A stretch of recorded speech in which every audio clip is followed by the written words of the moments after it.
Muy buenas noches, bienvenidos al grupo editorial Words and Books. Estamos en octubre y son cuentos de terror. Ayer contamos la maravillosa historia de H.P. Lovecraft, El extraño. Hoy, subiendo un poquito, el terror, el miedo. Vamos con el maestro Edgar Allan Poe.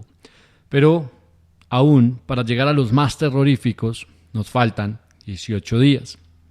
Así que, por ahora, ¿quién no se ha preguntado si realmente el cuerpo, una vez que los médicos han decidido que hemos muerto, realmente lo estamos?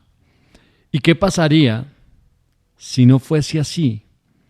Si por algún azar, una desgracia, un karma, permaneciéramos en el terror absoluto y despertáramos a medianoche, o sin saber bien la hora, en una oscuridad tremenda, sin poder movernos hacia ningún lado, simplemente con el olor de la tierra mojada. Bueno, el maestro Edgar Allan Poe, del cual pues todos ustedes saben que fue un gran escritor de textos extraordinarios que rompieron el género en su tiempo. No en vano, El Cuervo es considerado el mejor poema escrito hasta la fecha. Por otro lado, si ustedes quieren ver un poco, profundizar un poco sobre la vida de este gran escritor, hay una película que se llama El Cuervo, The Raven, interpretado magistralmente por John Cusack. Se estrenó en el año 2012 y cuenta de una manera, o trata de develar el por qué muere el maestro Edgar Allan Poe. Recordarán ustedes que fue encontrado en una silla de un parque en Baltimore. Bueno, para no hacer más larga la introducción, vamos con el entierro prematuro.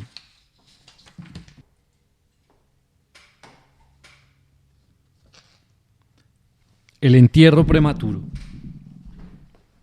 Hay ciertos temas de interés absorbente, pero demasiado horribles para ser objeto de una obra de mera ficción. Los simples novelistas deben evitarlos si no quieren ofender o desagradar. Solo se tratan con propiedad cuando lo grave y majestuoso de la verdad los santifican y sostienen. Nos estremecemos, por ejemplo, con el más intenso dolor agradable ante los relatos del paso de Beresina, del terremoto de Lisboa,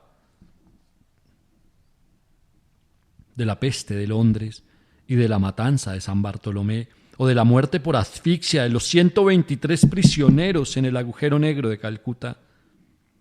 Pero en estos relatos lo excitante es el hecho, la realidad, la historia. Como ficciones nos parecerían sencillamente abominables.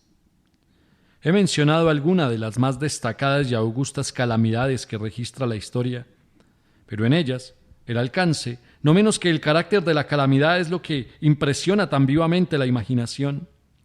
No necesito recordar al lector que del largo y horrible catálogo de miserias humanas podría haber escogido muchos ejemplos individuales más llenos de sufrimiento esencial que cualquiera de esos inmensos desastres generales. La verdadera desdicha, la aflicción última, en realidad es particular, no difusa. Demos gracias a Dios misericordioso que los horrores extremos de agonía los sufra el hombre individualmente y nunca en masa.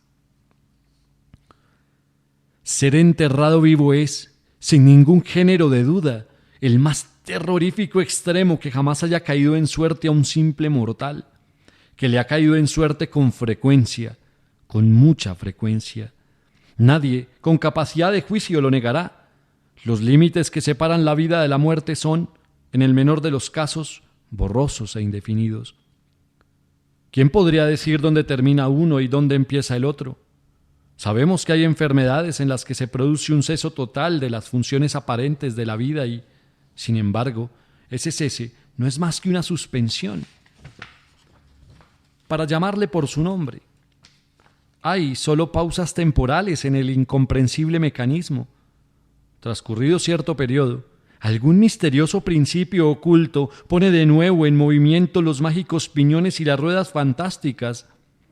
La cuerda de plata no quedó suelta para siempre, ni irreparablemente roto el vaso de oro. Pero entre tanto, ¿dónde estaba el alma? Sin embargo, aparte de la inevitable conclusión a priori de que tales causas deben producir tales efectos, de que los bien conocidos casos de vida en suspenso, una y otra vez, provocan inevitablemente entierros prematuros. Aparte de esta consideración, tenemos el testimonio directo de la experiencia médica y del vulgo, que prueba que en realidad tienen lugar un gran número de estos entierros. Yo podría referir ahora mismo, si fuera necesario, 100 ejemplos bien probados. Uno de características muy asombrosas y cuyas circunstancias igual quedan aún vivas en la memoria de algunos de mis lectores, ocurrió no hace mucho en la vecina ciudad de Baltimore, donde causó una conmoción penosa, intensa y muy extendida. La esposa de uno de los más respetables ciudadanos, abogado eminente y miembro del Congreso, fue atacada por una repentina e inexplicable enfermedad que burló el ingenio de los médicos. Después de padecer mucho, murió, o se supone que murió.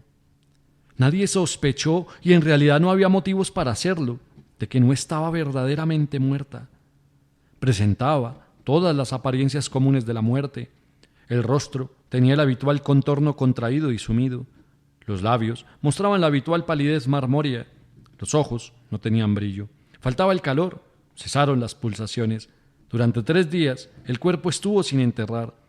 Y en ese tiempo adquirió una rigidez pétrea. Resumiendo, se adelantó el funeral por el rápido avance de lo que se supuso era descomposición. La dama fue depositada en la cripta familiar, que permaneció cerrada durante los 3 años siguientes.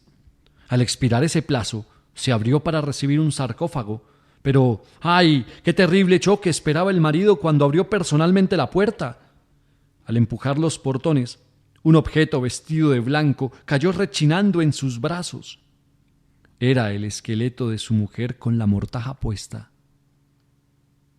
Una cuidadosa investigación mostró la evidencia de que había revivido a los 2 días de ser sepultada, que sus luchas dentro del ataúd había provocado la caída de éste desde una repisa o nicho al suelo, y al romperse el féretro pudo salir de él.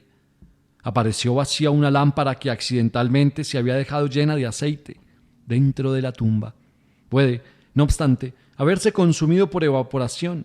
En los peldaños superiores de la escalera que descendían a la espantosa cripta había un trozo del ataúd con el cual, al parecer, la mujer había intentado llamar la atención, golpeando la puerta de hierro.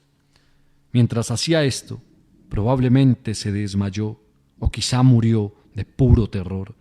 Y al caer, la mortaja se enredó en alguna pieza de hierro que sobresalía hacia adentro. Allí quedó y así se pudrió, erguida. En el año 1810 tuvo lugar en Francia un caso de inhumación prematura, en circunstancias que contribuyen mucho a justificar la afirmación de que la verdad es más extraña que la ficción.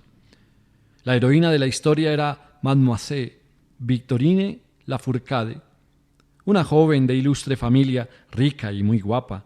Entre sus numerosos pretendientes se contaban Julien Bossuet, un pobre literato, o periodista de París. Su talento y su amabilidad habían despertado la atención de la heredera que, al parecer, se había enamorado realmente de él. Pero el orgullo de casta la llevó por fin a rechazarlo y a casarse con un tal Monsieur René, banquero y diplomático de cierto renombre. Después del matrimonio, sin embargo, este caballero descuidó a su mujer y quizá llegó a golpearla. Después de pasar unos años desdichados, ella murió. Al menos su estado se parecía tanto al de la muerte que engañó a todos quienes la vieron. Fue enterrada, no en una cripta, sino en una tumba común en su aldea natal. Desesperado y aún inflamado por el recuerdo de su cariño profundo, el enamorado viajó de la capital a la lejana provincia donde se encontraba la aldea, con el romántico propósito de desenterrar el cadáver y apoderarse de sus preciosos cabellos. Llegó a la tumba. A medianoche desenterró el ataúd, lo abrió y, cuando iba a cortar los cabellos, se detuvo ante los ojos de la amada, que se abrieron. La dama había sido enterrada viva. Las pulsaciones vitales no habían desaparecido del todo, y las caricias de su amado la despertaron de aquel letargo que equívocamente había sido confundido con la muerte. Desesperado, el joven la llevó a su alojamiento en la aldea, empleó unos poderosos reconstituyentes aconsejados por sus no pocos conocimientos médicos. En resumen, ella revivió. Reconoció a su Salvador, permaneció con él hasta que lenta y gradualmente recobró la salud. Su corazón no era tan duro y esta última lección de amor bastó para ablandarlo. Lo entregó a Uset. No volvió junto a su marido, sino que ocultando su resurrección, huyó con su amante a América. 20 años después los dos regresaron a Francia, convencidos de que el paso del tiempo había cambiado tanto la apariencia de la dama que sus amigos no podrían reconocerla. Pero se equivocaron, pues al primer encuentro Monsieur René reconoció a su mujer y la reclamó. Ella rechazó la reclamación y el tribunal la apoyó, resolviendo que las extrañas circunstancias y el largo periodo transcurrido habían abolido, no solo desde un punto de vista equitativo, sino legalmente, la autoridad del marido. La revista de cirugía de Leipzig, publicación de gran autoridad y mérito que algún editor americano haría bien en traducir y publicar, relata en uno de los últimos números un acontecimiento muy penoso que presenta las mismas características. Un oficial de artillería, hombre de gigantesca estatura y salud excelente, fue derribado por un caballo indomable y sufrió una contusión muy grave en la cabeza que le dejó inconsciente. Tenía una ligera fractura de cráneo, pero no se percibió un peligro inmediato. La trepanación se hizo con éxito, se le aplicó una sangría y se adoptaron otros muchos remedios comunes, pero cayó lentamente en un sopor cada vez más grave y por fin se le dio por muerto. Hacía calor y lo enterraron con prisa indecorosa en uno de los cementerios públicos. Sus funerales tuvieron lugar un jueves.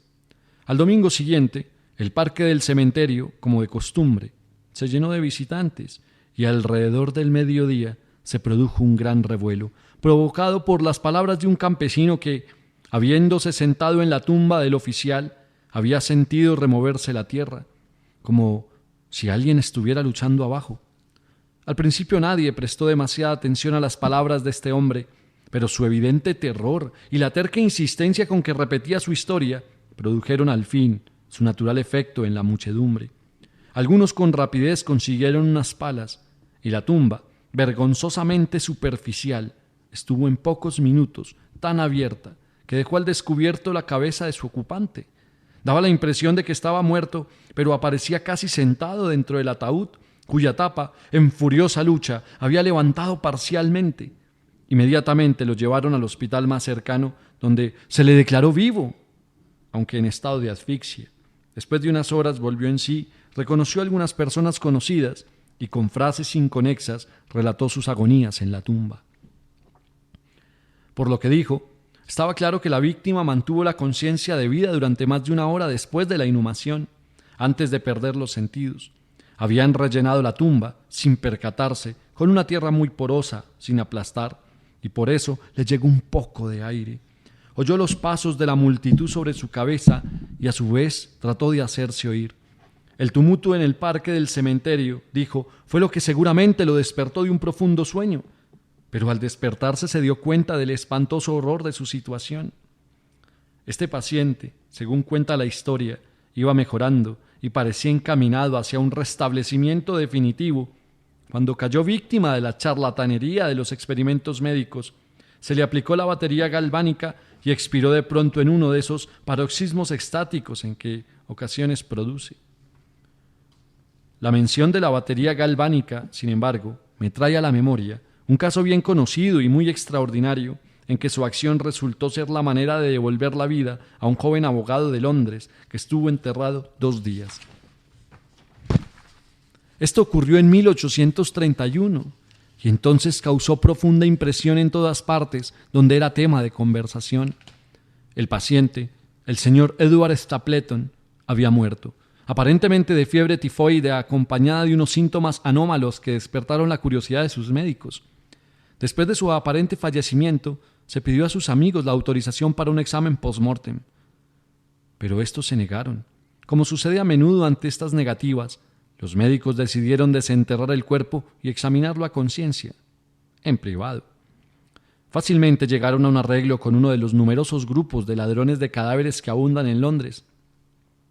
Y la tercera noche, después del entierro, el supuesto cadáver fue desenterrado de una tumba de 8 pies de profundidad y depositado en el quirófano de un hospital privado.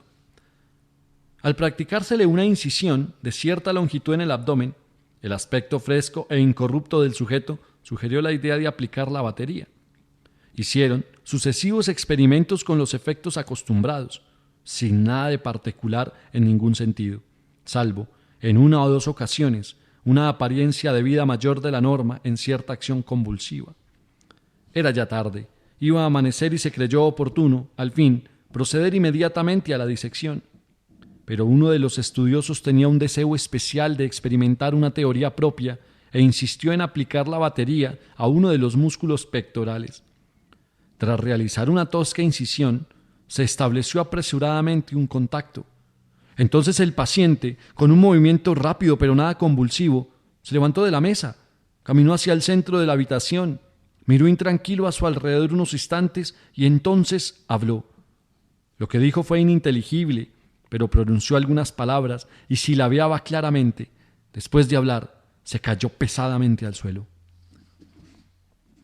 Durante unos momentos, todos se quedaron paralizados de espanto, pero la urgencia del caso pronto les devolvió la presencia de ánimo. Se vio que el señor Stapleton estaba vivo, aunque sin sentido.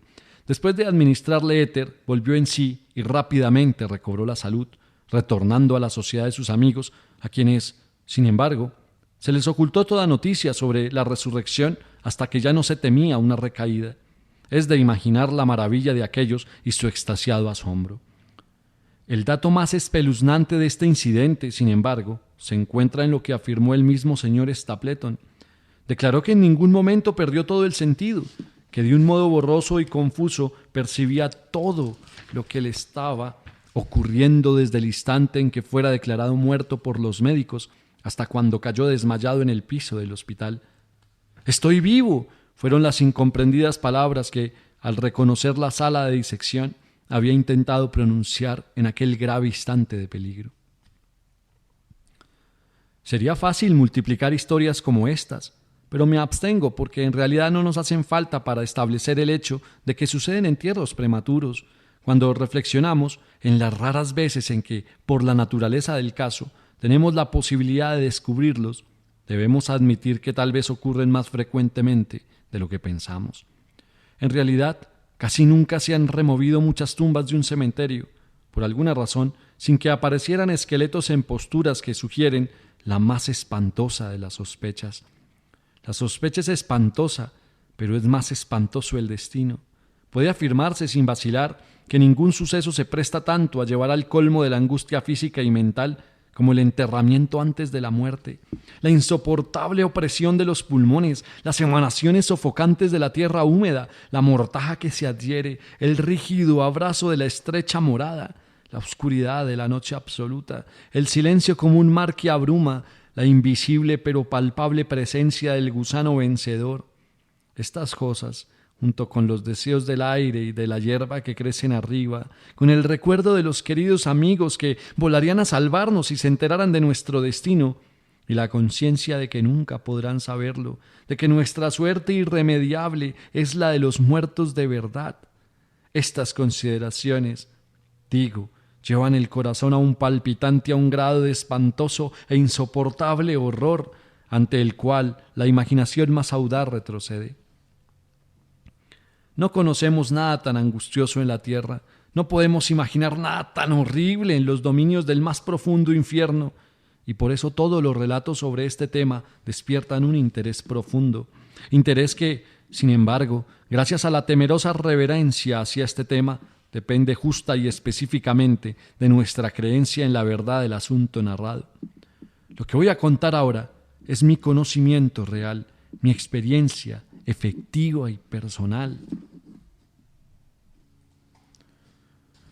Durante varios años sufrí ataques de ese extraño trastorno que los médicos han decidido llamar catalepsia, a falta de un nombre que mejor lo defina, aunque tanto las causas inmediatas como las predisposiciones e incluso el diagnóstico de esta enfermedad siguen siendo misteriosas. Su carácter evidente y manifiesto es bien conocido. Las variaciones parecen serlo, principalmente de grado. A veces el paciente se queda un solo día o incluso un periodo más breve en una especie de exagerado letargo. Está inconsciente y externamente inmóvil, pero las pulsaciones del corazón aún se perciben débilmente. Quedan unos indicios de calor, una leve coloración persiste en el centro de las mejillas y, al aplicar un espejo a los labios, podemos detectar una torpe, desigual y vacilante actividad de los pulmones.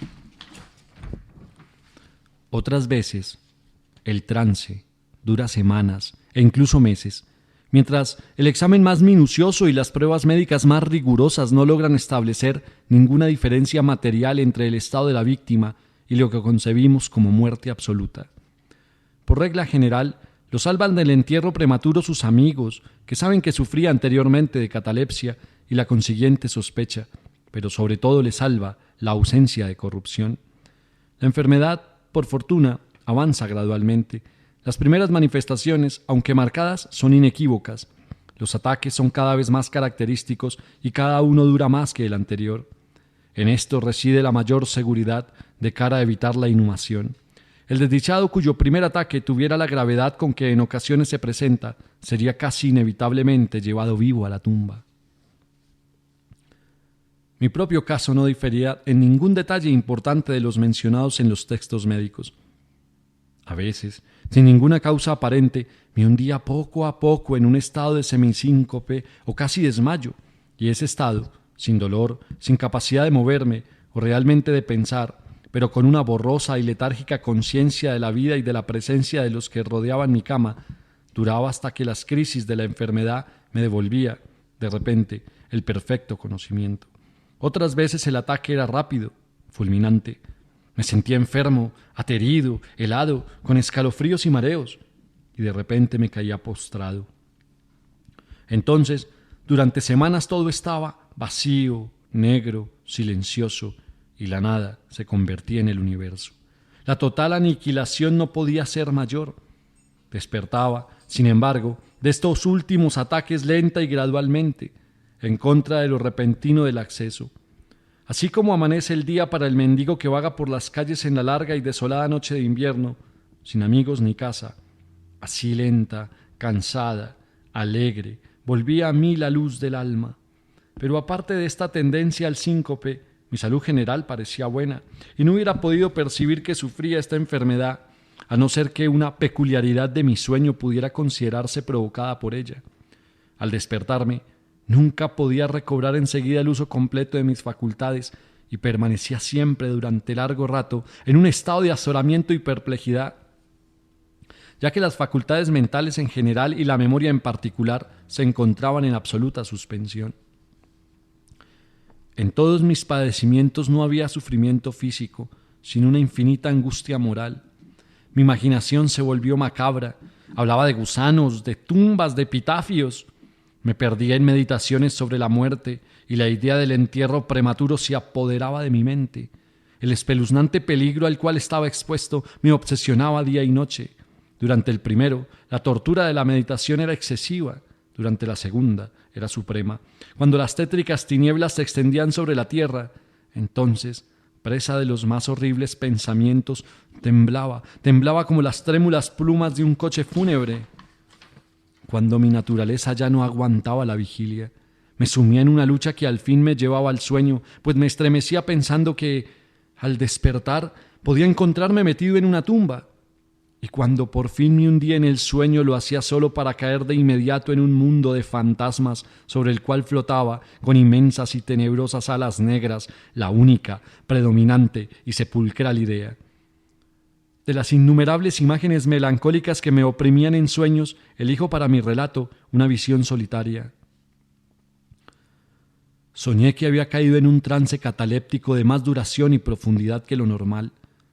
De repente, Una mano helada se posó en mi frente y una voz impaciente, farfullante, susurró en mi oído: «Levántate».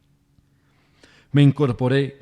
La oscuridad era total. No podía ver la figura del que me había despertado. No podía recordar ni la hora en que había caído en trance, ni el lugar en que me encontraba.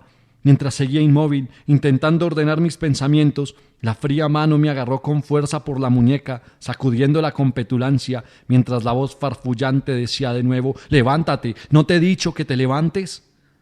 «¿Y tú?», pregunté, «¿quién eres?». «No tengo nombre en las regiones donde habito», replicó la voz tristemente. «Fui un hombre y soy un espectro. Era despiadado, pero soy digno de lástima. Ya ves que tiemblo, me rechinan los dientes cuando hablo. Pero no es por el frío de la noche eterna, pero este horror es insoportable». «¿Cómo puedes dormir tú tranquilo? No me dejan descansar los gritos de estas largas agonías. Estos espectáculos son más de lo que puedo soportar. Levántate, ven conmigo a la noche exterior y deja que te muestre las tumbas». «¿No es este un espectáculo de dolor? ¡Mira!». Miré y la figura invisible que aún seguía apretándome la muñeca consiguió abrir las tumbas de toda la humanidad, y de cada una salían las irradiaciones fosfóricas de la descomposición, de forma que pude ver sus más escondidos rincones y los cuerpos amortajados en su triste y solemne sueño con el gusano. Pero ¡ay! Los que realmente dormían, aunque fueran muchos millones, eran menos que los que no dormían en absoluto. Y había una débil lucha, y había un triste y general desasosiego, y de las profundidades, de los innumerables pozos salía el melancólico frotar de las vestiduras de los enterrados. Y entre aquellos que parecían descansar tranquilos, vi que muchos habían cambiado, en mayor o menor grado, la rígida e incómoda postura en que fueron sepultados. Y la voz me habló de nuevo mientras contemplaba: «¿No es esto acaso un espectáculo lastimoso?». Pero antes de que encontrara palabras para contestar, la figura había soltado mi muñeca, las luces fosfóricas se extinguieron y las tumbas se cerraron con repentina violencia, mientras de ellas salía un tumulto de gritos desesperados repitiendo: «¿No es esto, Dios mío, acaso un espectáculo lastimoso?». Fantasías como esta se presentaban por la noche y extendían su terrorífica influencia, incluso en mis horas de vigilia. Mis nervios quedaron destrozados y fui presa de un horror continuo. Ya no me atrevía a montar a caballo, a pasear ni a practicar ningún ejercicio que me alejara de casa. En realidad ya no me atrevía a fiarme de mí, lejos de la presencia de los que conocían mi propensión a la catalepsia, por miedo de que, en uno de esos ataques, me enterraran antes de conocer mi estado realmente. Dudaba del cuidado y de la lealtad de mis amigos más queridos. Temía que, en un trance más largo de lo acostumbrado, se convencieran de que ya no había remedio. Incluso llegaba a temer que, como les causaba muchas molestias, quizás se alegraran de considerar que un ataque prolongado era la excusa suficiente para librarse definitivamente de mí. En vano trataban de tranquilizarme con las más solemnes promesas. Les exigía, con los juramentos más sagrados, que en ninguna circunstancia me enterraran hasta que la descomposición estuviera tan avanzada que impidiese la conservación. Y aún así mis terrores mortales no hacían caso de razón alguna, no aceptaban ningún consuelo. Empecé con una serie de complejas precauciones. Entre otras, mandé remodelar la cripta familiar de forma que se pudiera abrir fácilmente desde adentro. A la más débil presión sobre una larga palanca que se extendía hasta muy dentro de la cripta, se abrirían rápidamente los portones de hierro.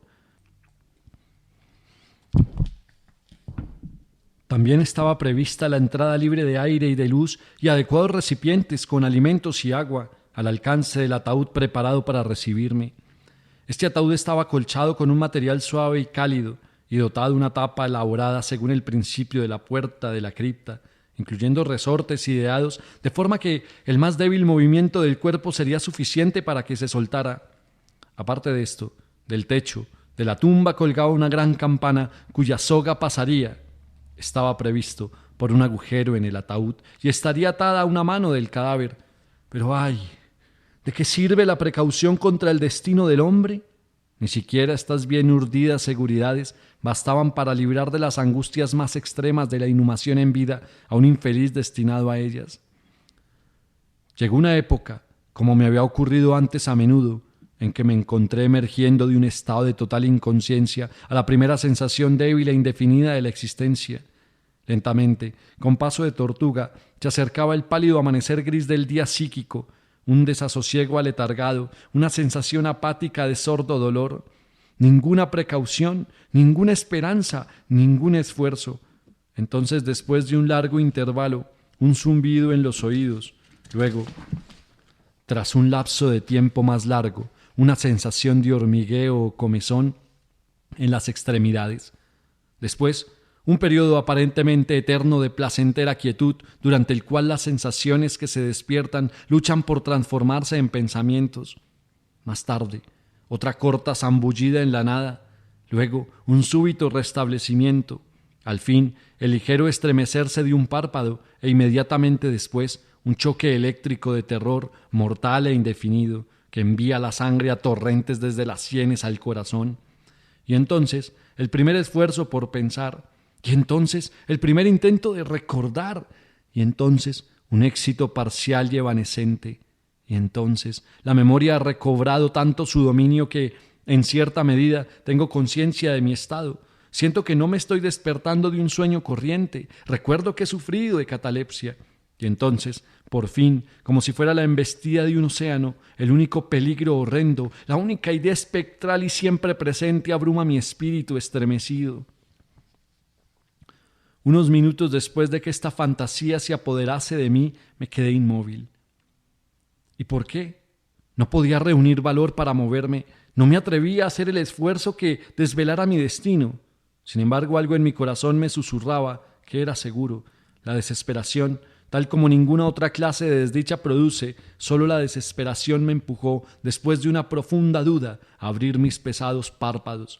Los levanté. Estaba oscuro, todo oscuro. Sabía que el ataque había terminado, sabía que la situación crítica de mi trastorno había pasado, sabía que había recuperado el uso de mis facultades visuales y, sin embargo, todo estaba oscuro, oscuro, con la intensa y absoluta falta de luz de la noche que dura para siempre.